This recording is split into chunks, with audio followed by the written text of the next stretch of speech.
Vertical angles are created when two lines intersect. What we call vertical angles are two non-adjacent angles, meaning not touching.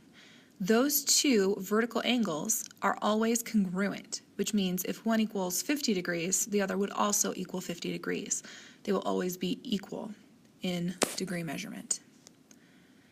The two angles that are touching, that are adjacent, are called supplementary angles. Together, they form a straight line or half circle worth of degrees. They always add up to 180 degrees.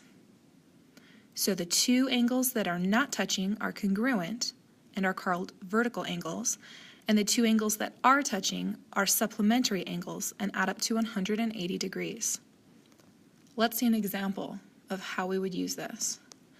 If we have vertical angles created by two intersecting lines, we know that the angles that are not touching, in this example, the angle that is 133 degrees and the angle that is labeled as x, are always going to be congruent, non-touching vertical angles.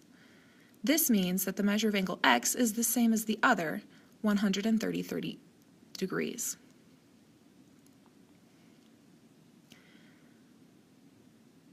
In this example, we have to find out the value of x by using what we know about vertical angles.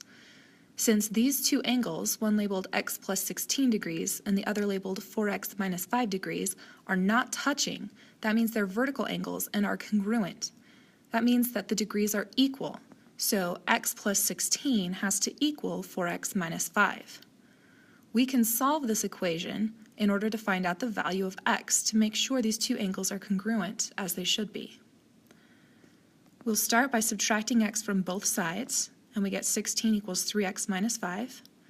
Then we'll add 5 to both sides, which gives us 21 equals 3x. Our final step is to divide both sides of our equation by 3, finding that x is equal to 7.